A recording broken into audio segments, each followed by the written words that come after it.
अस्सलामुअलैकुम मेरी प्यारी यूट्यूब फैमिली, कैसे हैं आप सब। उम्मीद है कि सब खैरियत से होंगे। आज मैं आपके लिए बहुत ही स्पेशल मटन कढ़ाई की रेसिपी लाई हूँ। बहुत ही क्रीमी मक्खन जैसी स्पेशल मटन कढ़ाई आपके घर में जो भी खाएगा इंशाल्लाह आपकी तारीफ़ ज़रूर करेगा। तो शुरू करते हैं इस मज़ेदार रेसिपी को शुरू करने से पहले एक रिक्वेस्ट है, प्लीज़ चैनल को सब्सक्राइब कर लिया करें।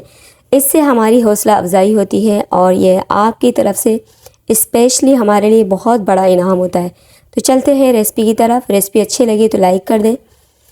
मटन कढ़ाई बनाने के लिए मैंने यहाँ पर 1 कप ऑयल लिया है और इसमें 1 चम्मच अदरक लहसुन का पेस्ट शामिल करेंगे। 15 मिनट तक सौटे कर लेंगे। और अब यहाँ पर मैंने 1 किलो मटन लिया है जिसमें 3 अदद हड्डी भी डलवाई है। हड्डी का अपना एक अलग टेस्ट होता है, इसलिए अगर हड्डी शामिल कर लें तो अच्छा है। मटन को अदरक लहसुन के साथ अच्छी तरह बुनाई करेंगे तकरीबन 6 से 7 मिनट तक। आप देख सकते हैं गोश्त का कलर चेंज हो गया है। इसके साथ ही हस्बे ज़रूरत नमक शामिल कर देंगे और अच्छे तरीके से मिक्स करेंगे। अब इसमें 4 अदद टमाटर दरमियान से कट लगाकर इस तरह से गोश्त में रख देंगे और कवर कर देंगे ताकि टमाटरों की स्किन स्टीम से अच्छी तरह नरम हो जाए और टमाटरों का फ्लेवर गोश्त में आ जाए। आंच मीडियम टू लो कर देंगे। तो यहाँ पर तकरीबन 10 मिनट हो गए हैं। अब चेक कर लेते हैं। ये आप देख सकते हैं कि टमाटरों की स्किन बहुत अच्छे से नरम हो गई है। तो यहाँ पर हम टमाटरों को बाहर निकाल लेंगे और टमाटरों को निकालने के बाद इनका एक बहुत अच्छा सा स्मूथ सा पेस्ट तैयार कर लेंगे।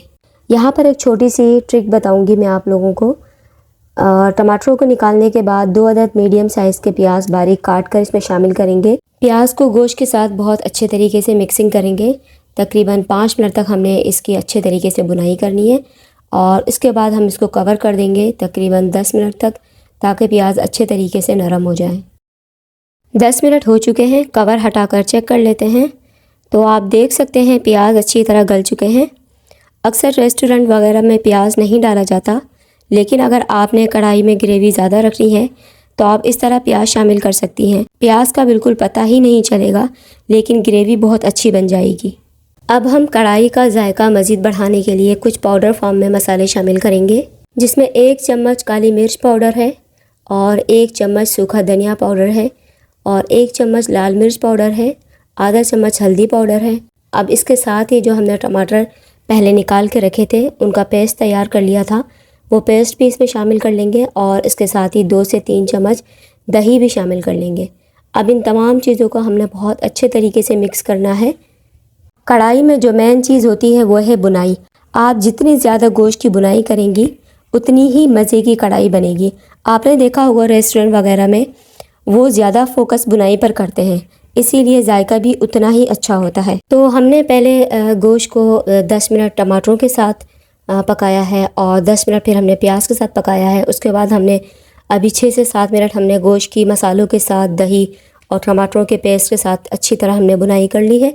अब यहाँ पर मैंने फ्लेवर के लिए 1 चम्मच शान का कढ़ाई मसाला इसमें डाला है और उसके साथ ही आधा चम्मच मैंने कुटी हुई लाल मिर्च इसमें शामिल की है। इससे भी बहुत अच्छा टेस्ट आता है और हम इसको मिक्स करेंगे अच्छे तरीके से गोश्त में। तो अब यहाँ पर गोश्त की मिक्सिंग बहुत अच्छे तरीके से हो गई है, बुनाई बहुत अच्छे तरीके से हो गई है। तो यहाँ पर मैं 1 गिलास पानी डालूँगी और इसको दोबारा से मिक्स करके और कवर करके 10 मिनट तक पकने के लिए छोड़ दूँगी। तो जब आप इस तरीके से कढ़ाई बनाएंगी अपने घर में तो इंशाल्लाह बहुत मज़े की कढ़ाई बन के तैयार होगी। तो यहाँ पर गोश्त को पकते हुए 10 मिनट हो चुके थे और जो हमने पानी डाला था 1 गिलास वो भी तकरीबन सूख गया है। अब यहाँ पर 2 अदद हरी मिर्चों को बारीक काट कर इसमें डाल दिया है और अदरक तो समझे कढ़ाई की जान है, अदरक ना डालें तो कढ़ाई समझे बनती ही नहीं है। तो यहाँ पर मैंने अदरक के स्लाइस भी इसमें शामिल कर लिए हैं और साथ ही थोड़ा सा धनिया पत्ता भी शामिल कर लिया है। तो बहुत ही ज़बरदस्त मटन कढ़ाई बनकर तैयार हुई है। तो बस थोड़ी सी मिक्सिंग के बाद हम इसको कवर करके 5 मिनट के लिए दम पर रख देंगे ताकि धनिया पत्ता और अदरक और हरी मिर्च का फ्लेवर आ जाए इसमें। तो बस यहाँ पर 5 मिनट हो चुके हैं और हम कवर हटाकर चेक कर लेंगे। तो आप देख सकते हैं बहुत ही ज़बरदस्त मटन कढ़ाई बनकर तैयार हुई है। तो अब हम इसको निकाल लेते हैं एक सर्विंग बाउल में। किसी भी दावत में बनाने के लिए बहुत ही परफेक्ट ये डिश तैयार हुई है, स्पेशली जब आपके घर मेहमान ज़्यादा हों और आपको ज़्यादा ग्रेवी वाली डिश बनानी हो तो ये मटन कढ़ाई आप ट्राई कर सकती हैं। रेसिपी अच्छी लगी तो लाइक कर दें और चैनल को सब्सक्राइब कर दें।